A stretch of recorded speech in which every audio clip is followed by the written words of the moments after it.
They got Willa. They got my daughter. I need to find her. Ah! From acclaimed director Paul Thomas Anderson. You can save that girl. Today, experience what is being called the best movie of the year. This is the end of the line. Not for you. Leonardo DiCaprio, Sean Penn, Benicio del Toro, Tiana Taylor, Chase Infinity. Let's go! Here I am. One battle after another. Now playing only in theaters. Experience it in IMAX. Rated R. Under 17 animated without parent. You can't hide. This episode is brought to you by Nespresso and Samra Origins by the Weekend Coffee Collection. Introducing Samra Origins. My collaboration with Nespresso is a connection to my roots, to my mother, Samra. Coffee that hits the right notes. It transports you. Crafted with unique notes and bold, soaring flavors. Experience a taste that moves you. Nespresso and Samra Origins. Discover more at Nespresso.com. This episode is brought to you by Indeed. When your computer breaks, you don't wait for it to magically start working again. You fix the problem. So why wait to hire the people your company desperately needs? Use Indeed's sponsored jobs to hire top talent fast. And even better, you only pay for results. There's no need to wait. Speed up your hiring with a $75 sponsored job credit at Indeed.com/podcast. Terms and conditions apply.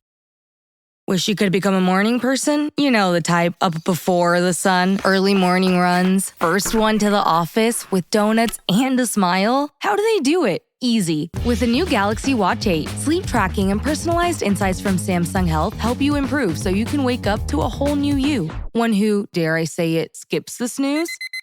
It's possible. Train your sleep with Galaxy Watch 8. Learn more at Samsung.com. Requires compatible Samsung Galaxy phone, Samsung Health app, and Samsung account.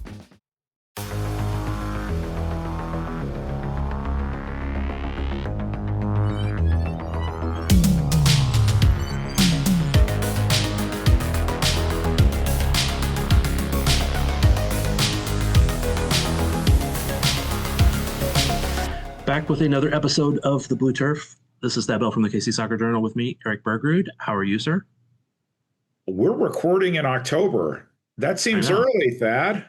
Well, I was wanting to get one started up. You know, we always we're going to do a season wrap one, which it kind of falls to the side a lot of times. But I wanted to get one started because I wanted to start talking about some news with the Comets. But you know what? Right now, the Comets are not the news in any way, shape, or form. It's Chihuahua, it's the league, it's Texas teams, but it's Chihuahua. I mean, that's the biggest news today, right? I'd love to give you credit for starting this with your interview of Commissioner Tozer, but a lot has changed since that interview, and I think we could talk about a timeline and maybe some of the big things that have occurred. All right, so when I found out the league meetings were in town, I hey, can I talk to somebody? Can I get some info? What happened? And they were very accommodating. They were done early and they waited around for me to get there. I didn't like the fact they tried to take a picture of me, but that's okay. Keith Tozier, all credit. He answered every question I gave him. Some of them he said he couldn't answer. There was one question he did answer that a little bit later they said, please don't say this because we haven't announced that yet. There were some things, but he was very open about all the stuff going on. You were there. I mean, you kind of saw that, right? I was there. I even took your photo and sent it to you. Yeah, which I'm not going to use because I don't like photos of me. Well, I'm supposed to be on the other side of the camera. But anyway, he was very open. He answered all the questions. Went through, and a couple times I was like, okay, well, I don't really have much more. Then I kept asking questions. So he's very accommodating. Appreciate it. I very specifically, because there was 2 teams announced just very recently. It had been rumored out there before that, but it was just announced very recently. 2 teams from Texas were not going to operate this year. There's a lot of questions about that. They didn't really give a whole lot more detail. They said, we're looking at short-term, long-term plans, all that stuff, trying to make them healthy team, whatever, however they phrased it, but they would like teams to come back. They don't want teams to go away. Blackberry said, so it's going to be a 10-team league. It's going to be a 10-team league. He answered that a couple times. 10-team league. Next day, it's a 9-team league. Chihuahua decided to leave. Is that timelines so far? Yeah, the timeline. Then maybe I can fill in a little bit of the gaps there. And so you were on the record with the commissioner. He was very clear and adamant. Yes. We're going to have a 10-team league. So as you mentioned, You got into the room. We went downstairs because the owners were going to dinner. Let me rephrase that: owners and team representatives. So owners, GMs, et cetera. I'll call them team representatives just to be general. Not all the team representatives went to dinner that night. And then the next morning, when they reconvened, not all the team representatives were there in the room. So there was one team representative short, and that team issued a statement on its own on Tuesday. And so you can figure out who that was. What? We don't need to dance around that part, Eric. It was Chihuahua, right? I mean, you even shook hands with their team representative that night, on Monday night, right? Yeah. So there were discussions about standards on Monday, and meeting was concluded. You did your interview with the commissioner, and then everybody was supposed to meet downstairs to walk to dinner, right? So there was a general understanding, okay, we have agreement on standards and we're going to get into other issues on Tuesday. Clearly, that understanding wasn't shared or agreed upon by Chihuahua, and then a statement came out the next day. And so we can talk about the statement, but I think what I heard from Commissioner Tozer, and maybe we can do a little deeper dive on what was discussed, were both arena standards and broadcast standards. And let me start with broadcast, if that makes sense, because my understanding is that broadcast is going to be the main driver of decisions moving forward. Put it another way, every decision starts with broadcast. So what's the equipment we're using? What are the cameras we're using? Who's on the mic and how many people are on the mics in each arena? What does it look like when somebody is watching on their TV device or everything else? That is a huge driver, which sort of gets into some of the arena standards as well. Yeah, and again, I very much asked Keith Tozier about when we talked about standards, and broadcast was a really key one that we kept hitting. JP Dellacamera is going to evaluate on-air talent and the broadcast and give you guys all a critique, for lack of a better word at the moment.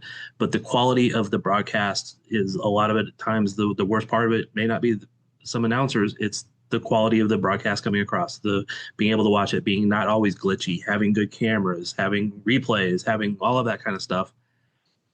And the league was buying equipment for each team to make it a better broadcast. I don't understand all the broadcast stuff, but I know they said they were buying encoders for every team. Encoders for every team, and it was offered to all 10 teams. Right. Let me just make that clear. And so the idea is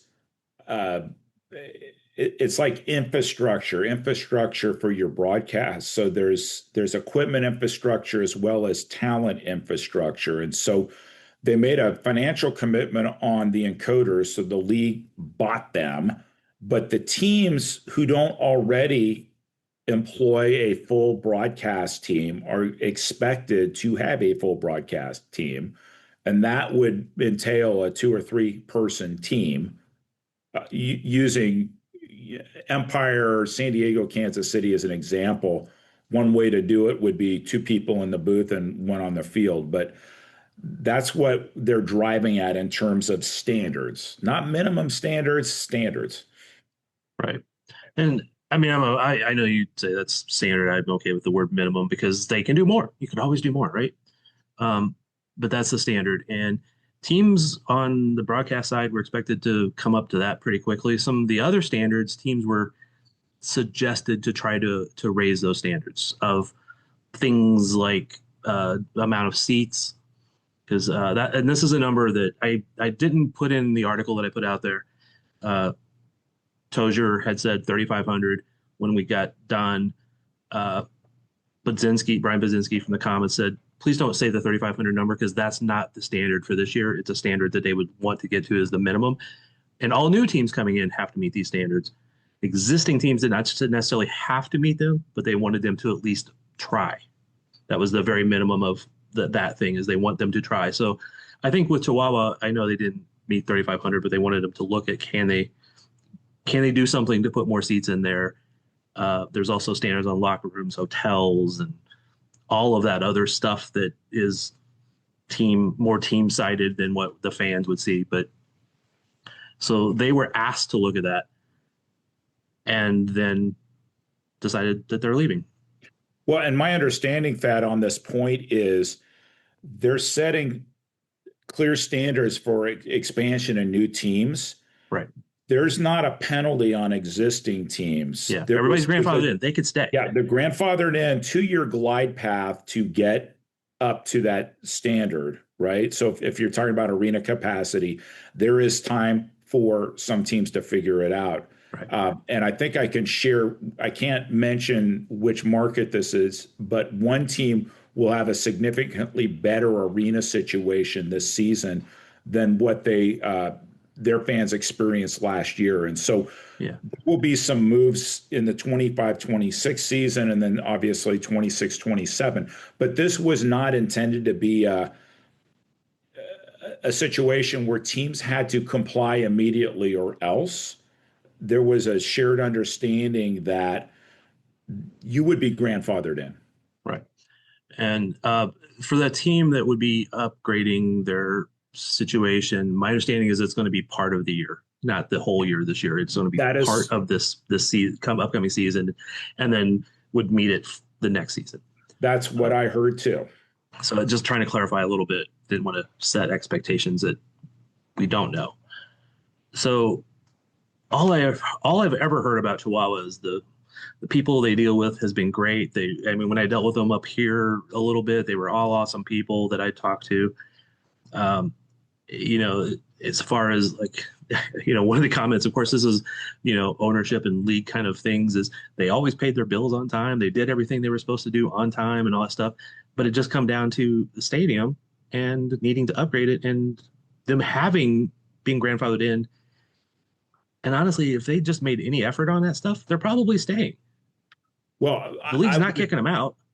I'm not countering. I would just add, on the broadcast side, there were expectations that every team would take those encoders, use the encoders, and come up with consistency. So that way you would have, I'll use your word, a minimum number of cameras at each venue. And so as the league is looking to add broadcast partners, we can talk a little bit about this, that there would be consistency regardless of what arena was hosting. And this was going to be a challenge. Netflix has a new monstrous story to tell. In 1950s Wisconsin, Ed Gein lived quietly on a decaying farm, hiding a house of horrors so gruesome it would redefine the American nightmare. Driven by isolation, psychosis, and an all-consuming obsession with his mother, he committed crimes that would haunt Hollywood for decades. The third and most harrowing installment of Ryan Murphy and Ian Brennan's anthology series. Watch Monster, the Ed Gein story, October 3rd, only on Netflix. This episode is brought to you by Nature's Bounty. Nature's Bounty believes your body is brilliant, naturally designed to thrive, inside and out. For those always looking for new ways to support your health from head to heels, Nature's Bounty has a range of over 400 vitamins and supplements born from 50 years of trust and care. Nature's Bounty. It's in your nature. Visit naturesbounty.com to learn more. For a limited time at McDonald's, get a Big Mac Extra Value Meal for $8. That means 2 all-beef patties, special sauce, lettuce, cheese, pickles, onions on a sesame seed bun, and medium fries, and a drink. We may need to change that jingle. Prices and participation may vary. When kind of going down that network thing for a second, we'll talk more about that. But my understanding is that when they were in the playoffs and they were trying to have all these things broadcast on good places for soccer fans to watch, could be CBS Golazo, for example. They didn't want to do the broadcast down there because it was such a difficult situation. The league paid for all that stuff and did it themselves to make that available to them. Is that accurate from your understanding? Accurate from my understanding. There's also questions about English broadcast versus Spanish broadcast. Yes. And I think there was the expectation that an English broadcast would be available in Chihuahua. And so the counter question is, but how about U.S. teams with Spanish broadcasts? Look what Empire's doing. I know in Kansas City, we've had Spanish broadcasts because we've had to share booth space in the press box. San Diego likewise too. And so it was an attempt at not only some reciprocity, but making the experience as optimal for fans. And apparently this was a challenge to reach that standard. So let me add another point on broadcast. So if you go back to the theme, Thad, that every decision is going to start with broadcast, and you mentioned that there were 12 teams last year. Heading into this year, we're looking at 9. Think about the broadcasts and some of the challenges with broadcasts from last season, and then ask yourself, will these moves plus the investment in equipment, plus the investment in more on-air talent make the overall broadcast quality better or worse than it was last year? I know that at the end of the season, Dallas calls were being done remotely, not in Stadium 2. And so I think the goal is consistency on look and feel, which makes it easier to sell to other broadcast partners.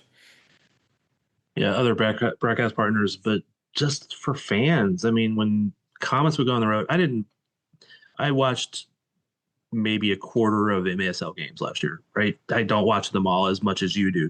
I watch all the Comets games in person or online.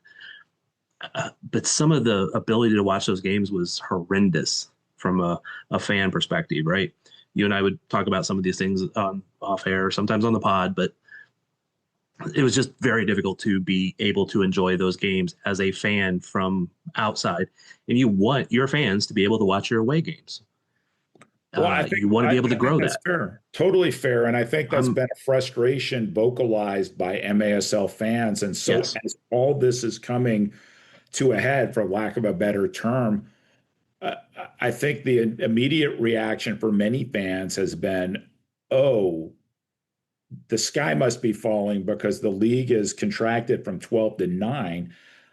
But on the flip side, if you as a fan can have the same experience watching your team on every road game, is that a net positive or not? And I would hope the answer, the league's going to have to prove this, obviously, but Right. I hope in the long term, the answer is definitely yes. And one of the questions I asked when I knew it was 10 teams was, it's not good that 2 teams left, but the teams that are remaining are pretty strong and, pretty quality. And he was actually a little more open the way he said it. I would say they're all pretty strong. We have some that are really strong and some are getting better. We talk about minimum standards coming up this season as well as years after, and you can read the quote on KC Soccer Journal if you want. But so I was trying to say, oh, so you kind of maybe got better by subtraction when it was losing 2 teams. Obviously losing Chihuahua. And again, on the field, amazing team.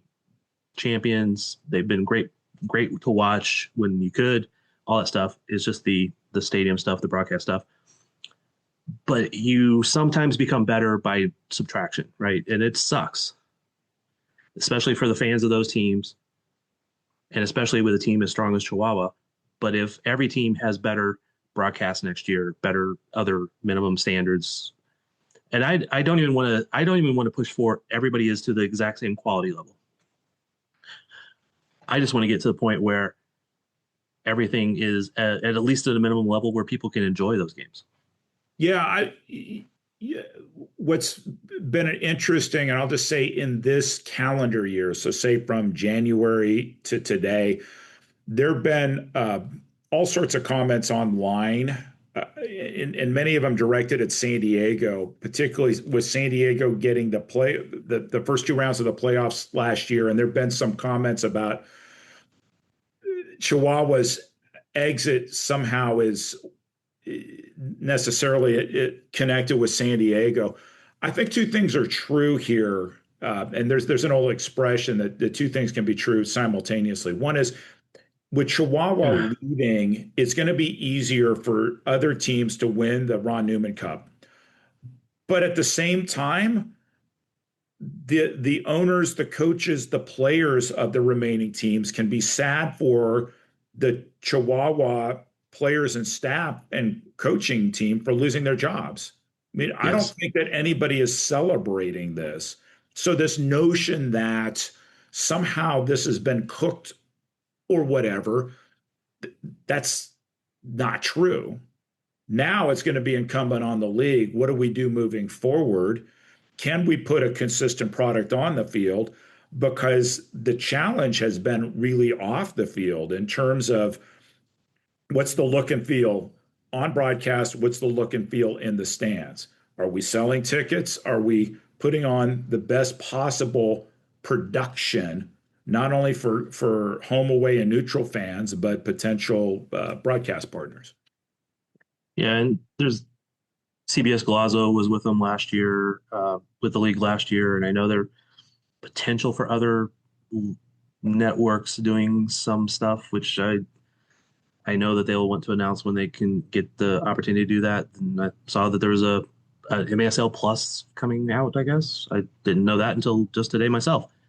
That's all stuff to read. Yeah, so there's going to be more content, which I think is a good thing because fans are asking for more content. And so one of the issues in previous years was access to archives of the game. Yes. And so there's going to be more availability of that. There's going to be more clips, more content, which I think is going to be a win-win. I want to circle back, though, to something, Dad, that I think it's critical to mention is where you started this, is that you interviewed Commissioner Keith Tozer. So you're doing this not necessarily as co-host of the podcast, but as the architect, for lack of a better word, of the KC Soccer Journal. I think that a couple things in this league that I've noticed over the years. One is because there isn't equivalent news coverage, soccer news coverage, indoor soccer news coverage in every market, there's more pressure on fans toward the league for the league to be the news source rather than people like you. And so I think there's an opportunity in other MASL markets and more broadly to organically develop the news and not just wait for some news release to come out from the league. And I'd say that what you did helped spark this conversation, which I think is a good thing, because I know people were quoting from your interview on Facebook yesterday. So obviously people read what you posted. And so, but moving forward, how do you set normal expectations? So one of the owners last night, Jeff Burham from Empire Strikers, was responding to fans who were posting questions, et cetera, on Facebook. Name me another professional league in the United States where the expectation is that owners will engage directly with fans. Yeah, not often. I know some MLS owners have done that in the past, and it's almost always a bad idea in the long run. I'm actually always surprised that as many players interact on the Facebook pages. And I know that's part of the magic of MASL. It's still very relatable and accessible and stuff like that, where, outdoor leagues have become much less so in the United States. So it is part of the magic. But yeah, to me, it's really weird that you have owners responding to things.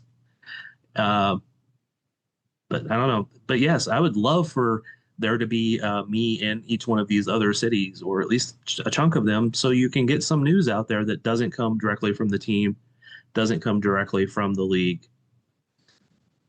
Like I have pretty good access. I've worked doing a lot of this, and I've got pretty good relationship with Brian Budzinski and other people in the league, players and coaches and stuff. And sometimes, they tell me things and I don't report it the way they would like it. And that's tough. That's just the way it is, right? But I still try to build relationships. But I'd love for there to be other people doing this.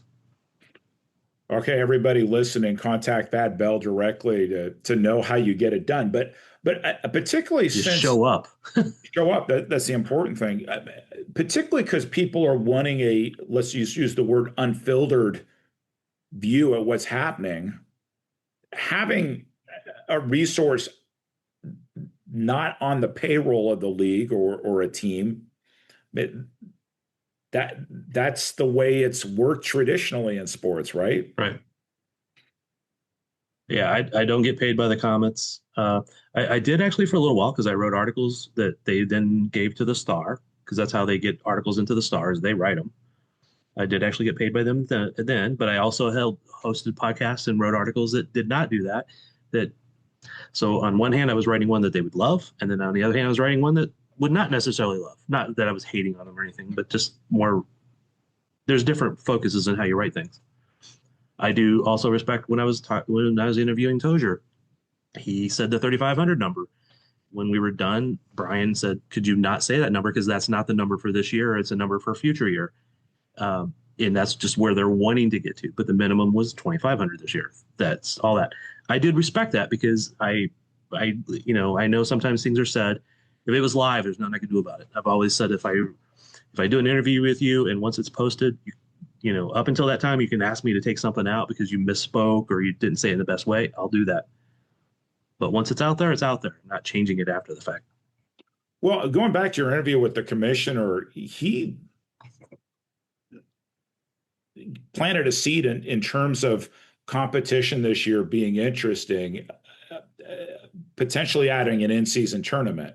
And right. So there are different models you can look at for an in-season tournament. The NBA and NWSL have sort of an in-season teams within the league tournament, as opposed to what is the MLS US Open Cup version, where it's different tiers of teams across the US. And so the fact that the league is exploring this for the 25-26 season, that's pretty exciting too, because it's not anything that we've experienced here, other than the world famous Central Cup that existed preseason for a couple of years.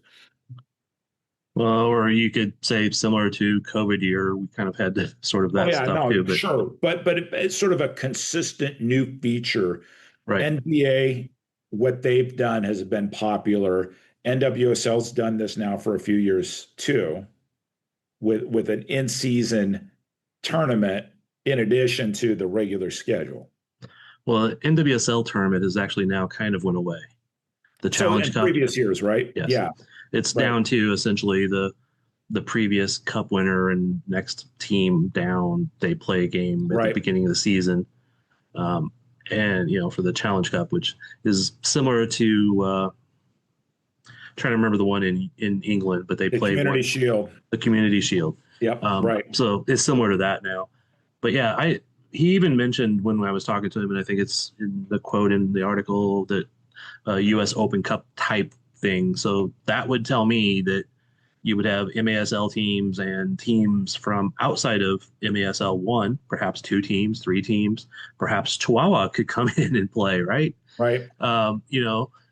That would be hilarious, quite honestly, in a good way. I don't know how else you would do this, but when I used to play indoor, I would love to have taken my old team and played against the Comets back then. Right. We'd have got our ass kicked, but it would have been fun.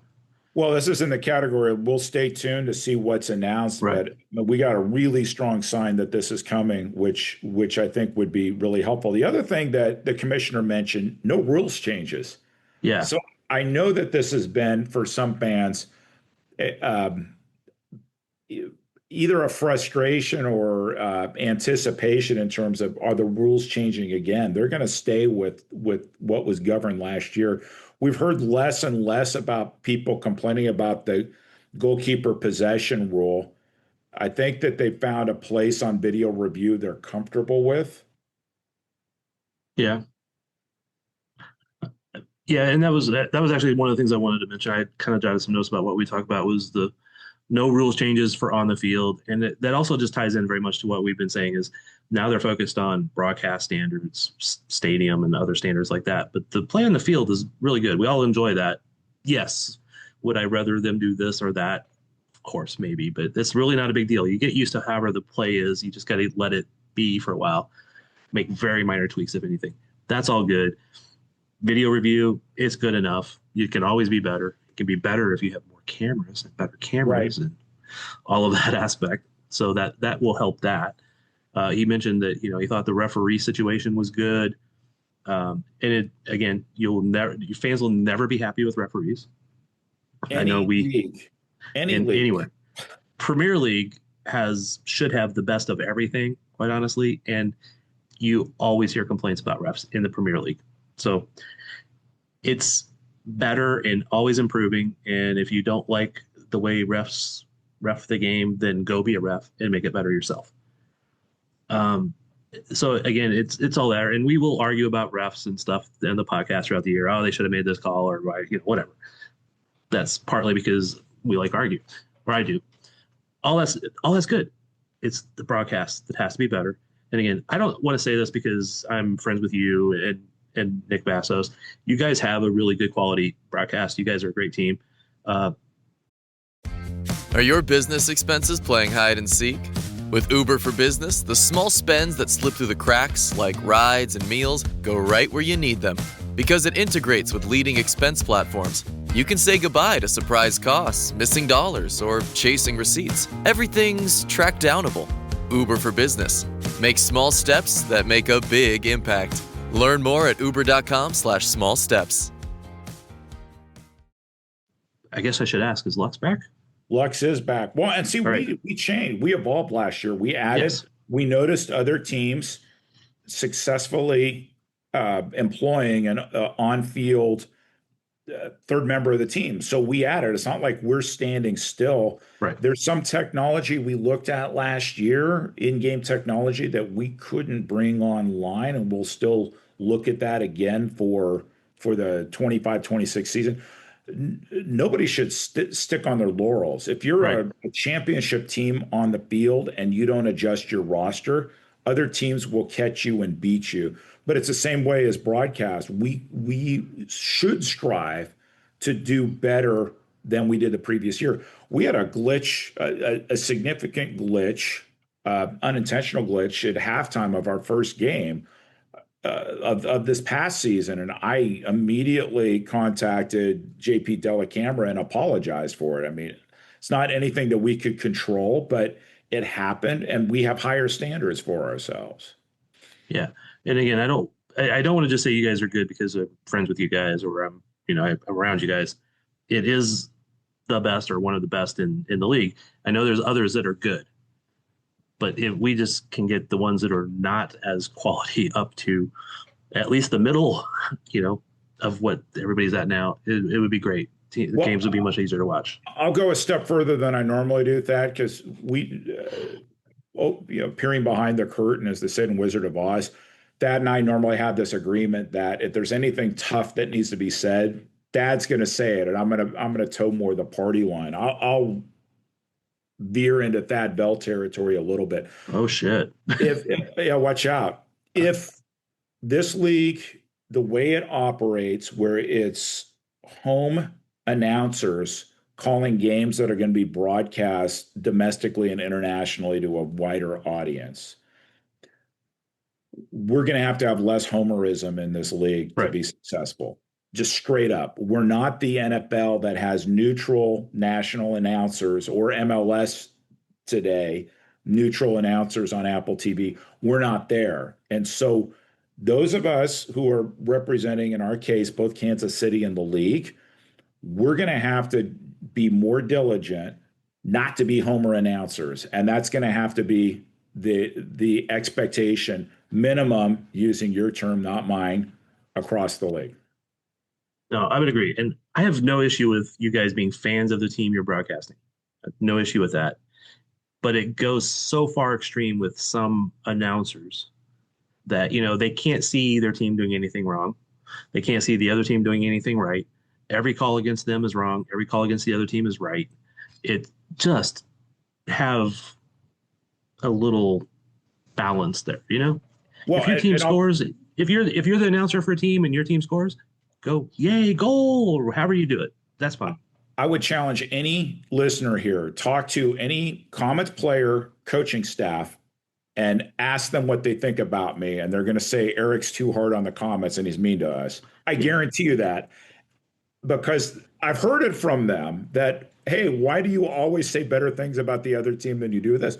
I've had this conversation multiple times. I'm not suggesting every team needs to be like that, but we make an effort to try to be as balanced as we can in Kansas City. And until the point the league has a national set of broadcasters who can not be employed by an individual team, it's something we're going to have to focus on. Yeah, and again, I don't. And honestly, when it comes to the broadcast, you're more than me, because you will be more critical against the Comets for balance than Nick will be more positive, I think. And you try so hard to not be biased for the Comets. I think sometimes you maybe go across the line a little bit, which is why you may get some shit from the players. But Yeah. It's still balanced, man. It's still good. When you broadcast other teams' games, like for playoffs and stuff that you've done in the past, I think you do a great job. Who are some of the other broadcasts that you think, I don't want to put you on a bad spot there. Who are some of the other broadcasts, though, you think that do a really good job in the past? Well, so Empire went through some transition. My understanding is they're going to announce soon a new permanent color analyst whom I have a lot of respect for. So I think they're going to be one to watch. They're exceptional technically as well. And all their home games last season were on CBS Sports Golazo, which tells you that they have set a standard for broadcast excellence. So them for sure.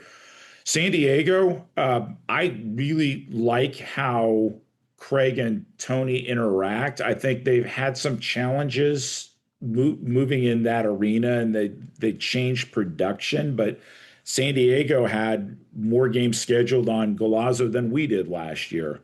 I'd say that if you were to start with those three, just based on the number of times we were on CBS Sports Golazo, we're probably at the top. I have a lot of respect for broadcasters across the league. In some cases, they need more cameras. In some cases, they just need a partner, right? Where it's one person doing play-by-play without the benefit of color or an on-field person. And so I think you're going to see more parity in the broadcast based on the investments the league's making, but also the investment the teams are going to be making. Right. So, and we almost never completely follow our plan and have a totally linear pod, because we get sidetracked, and I do that to you a lot. So we went down to MSL is going down to a 9-team league. They've already announced an expansion team for the next year, Sacramento. 27. So actually 2 years. Sorry. But that is based upon them getting the stadium built there. And that is part of, Tozier talked about that being one of the reasons that they see a lot of better expansion team options over the next few years, because there's a lot of older stadiums that are going away and a lot of newer stadiums that are being built in suburbs that will be a 3 or 5,000 to 7,000 or 10,000 seat stadiums. The MASL is not at the point they need to be sitting in 20,000 seat arenas, right? They're just not. We'd love to get back to that someday, but it's not. So a 3,500 seat stadium or arena, 5,000, because the Independence Event Center is around 5,300 or something, whatever the exact number is, I don't care. But somewhere around there, you guys, it's a great size for you. If it was a 7,000, you'd probably sell that out for still a few games, and there'd be some that you didn't. But it'd be great. So that is one reason they do have a lot of anticipation that over the next few years, there's going to be a lot of opportunity for expansion teams to show up in there, because that's sometimes the problem is you don't have a good place to play. No investor wants to build a team or start a team, spend all the money, but be in a place that they can't make money. Yeah. And then if you go back to start with broadcast driving other decisions, a smaller arena that's full looks better. Yes. And with kudos to Utica, I've called a couple games up at the Adirondack Bank Center. When that place is full or even close to full, it is rocking. And I think that's the atmosphere that the league would like to replicate across the nation. And that all leads to a better broadcast, having the fans. It all comes back to, it always comes back to money. Everything comes back to money. So it always irritates me that fans are mad because they don't have enough quality. They don't have this. But you can't just go out and throw 12 teams out there. You can't just start 5 teams. Why didn't they do it? Well, it's always about the money, right? MLS expanded a lot when teams started to build their own stadiums. They controlled the money. They controlled all of that aspect of it. And the future was they could see that it was going to make money, right? People don't want to start businesses and lose money forever. If they do, it's a passion project, right? No, You know what that's called? Starting a business and losing money forever. That's called the Major Indoor Soccer League.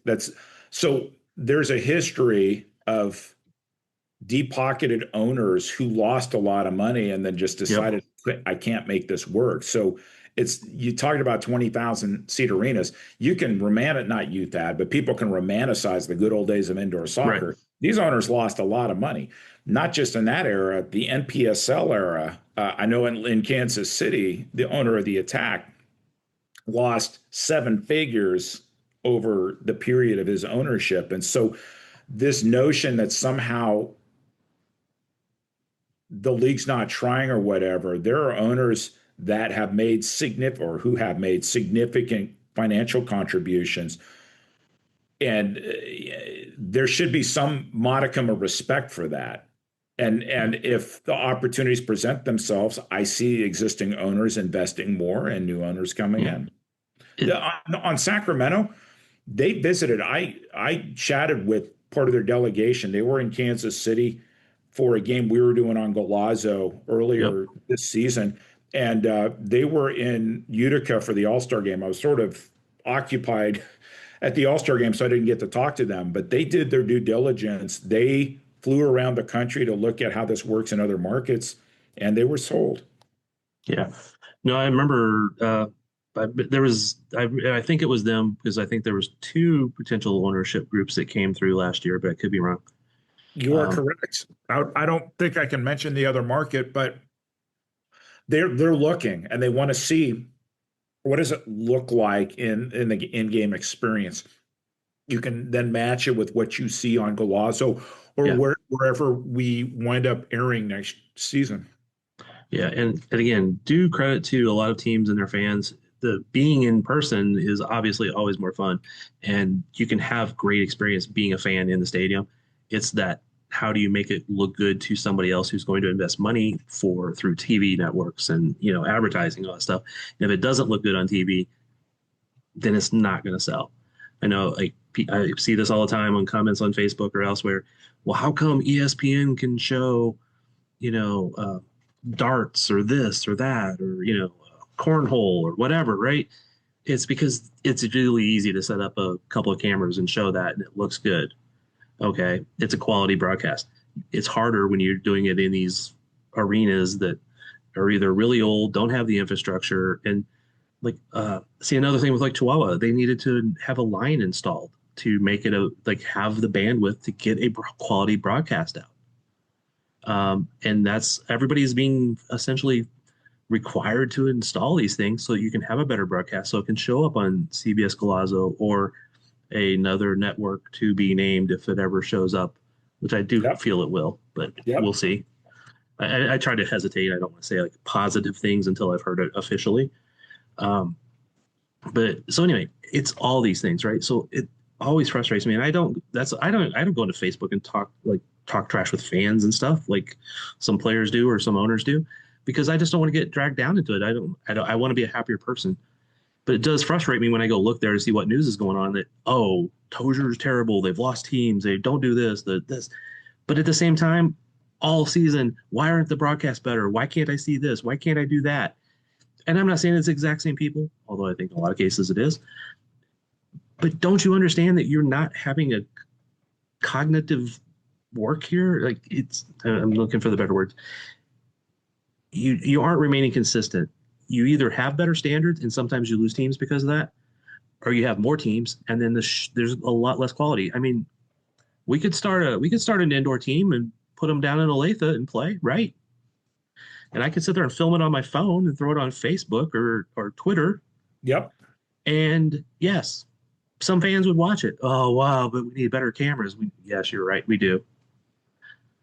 Yeah, and so if it's a quantity thing, I saw one comment. So when the two leagues merged, the MISL and the MISL 3.0, right? And then the PASL to create MASL, there were 17 teams. But some of these arenas were tiny and not ideal experiences. And I think there was necessary attrition to right-size the league. And so ultimately you start with the end in mind. And if we want to have standards, if we want to have quality, and we want to have access to broader audiences, you're going to have to make some decisions. And it's not going to be playing at 500-seat training facilities. Right. So I think that this is going to be an interesting year for the MASL. There are some people who are convinced the end is near, right? But I think it's always near. To the owners, I mean, talk to the owners. And I know that Brian Budzinski has been very gracious with his time with Comets fans when they reach out to them. But if we have fans listening from other teams, go talk to your owner. Yeah. Get their sense for where it's going, what's planned in your market, what's planned in the league. You might feel very differently about the future than just engaging in banner online and reading what some longtime fans or maybe angry fans have to say. Earlier we talked about having media in all these markets, and I said, go do it, right? Just show up. Well, you do have to get permission to show up, but I will warn people that once you start trying to be media, you have to have standards. You have to have standards, right? You have to act as media. You can't walk in and go, why were you sucky last night? You're not media then, right? And I have seen people who had credentials ask questions like that, even at an MLS game, NWSL game. And they don't usually stick around very long because they're not actually trying to do a job. They're trying to have be a fan with access. Once you cross that line, you need to act like you're trying to be professional. I am not media trained from a college. I just consumed a lot of media, and I try to have respect for the profession, and I try to have respect for doing all this stuff. So it is hard to become that media person. However, if you want to do it, start doing it, start a site, doesn't have to be expensive, write article, show that you're doing it in a somewhat professional manner, doesn't have to be perfect, and then start growing it, and then go and say, hey, could I interview a player? And just do it, right? But then build it and keep it going. It's hard to do. You don't have to show up to every single game. You don't have to show up to every practice. You don't have to do that. Just try it. But at the same time, that all those standards, everything you do has to have some standards, has to have quality. And when those two leagues merged and you had 17 teams, I don't know how many of them, but you try to watch those games and they were in training centers, right? You could see amateur games going on in the other field, all these things. It was not a standard. It wasn't high quality. It wasn't a level of professionalism.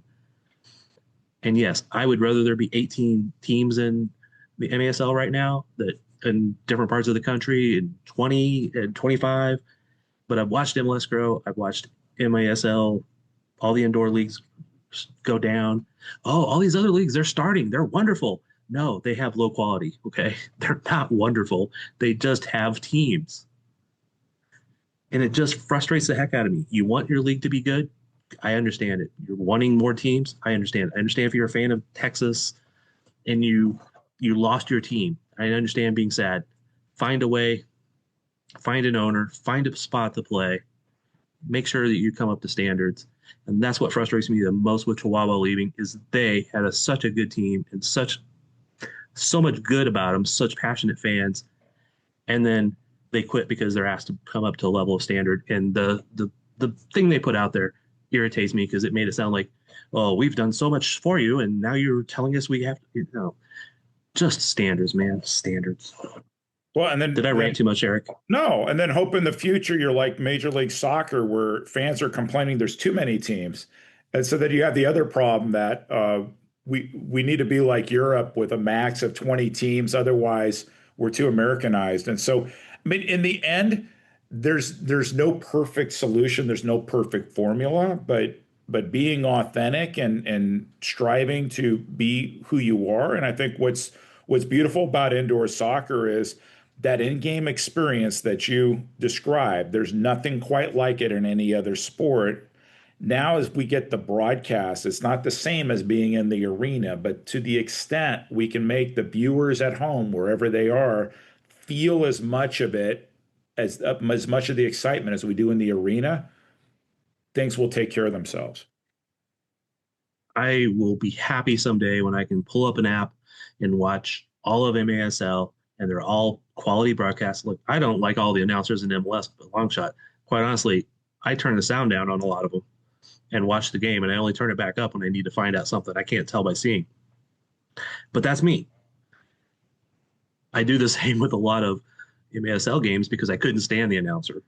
Not you guys, and not a couple other ones, obviously. But anyway, all this has got to come up to standards. If you support that instead of like saying, oh, Tozer's terrible. Well, maybe you don't agree with everything he's done. I can't say I agree with everything he's done. But I know that they're trying to make this league better. That may be a good way to end this episode. So what are we doing next? Are we getting back together soon, or? Yes, let's. Because I originally wanted to get together with you and just talk. Hey, what are the Comets need? The players left. The players come in. What's the potential? But I don't even want to go into that right now because, for one, we've already talked for 50 minutes ish, and two, I think we have plenty of opportunity to pod in the near future because I can guarantee you there will be more things to complain about from the league or things to crow about from the league, and we can talk more specifically about the Comets. No, that sounds good. And I can tell people have been waiting for the punchline. There's no schedule announcement. So for the thousands of messages out there about when the schedule is going to be released, it wasn't released this week. So I think there's still a few arena issues being worked out, and yes, and hopefully we'll see that soon. And I did push Commissioner on, will it be a balanced schedule? Because I hate this. You play one team 5 times and another team once, or not at all. I hated that. Although it should be easier to play all 9 teams at least once now, right? So yes, and again, when you don't own your building, you're subject to everybody else's schedule. Concerts and comedians and minor league hockey all end up taking dates that you would want. So that will essentially be the future someday of MASL. What San Diego's doing, I don't know. The Sacramento's owning it. Will the owners have a ownership in that? My understanding, they're building it all. Okay, that's what I thought, but I didn't want to. I hate to speak and say something definite and be wrong. I'd rather question it. But I think that'll be the future. Yes, someday in 10 years from now, Budzinski will probably be building a stadium somewhere. Sorry, Independence Event Center. Just because it will drive the revenue, it will drive what you can control, it will drive your dates, it'll how many games you can have in there. You can host in-season tournaments and things like that. So I don't know how to end this, Eric. Well, we covered a lot of real estate. Clearly, we didn't love everything. I expect more announcements from the league as some of these issues get crystallized, and I would say broadcast for sure, arenas, etc. And I know the teams have been announcing their home openers, Black Friday in St. Louis, Black Friday in San Diego, and just like everybody else, I can't wait for this next season to start.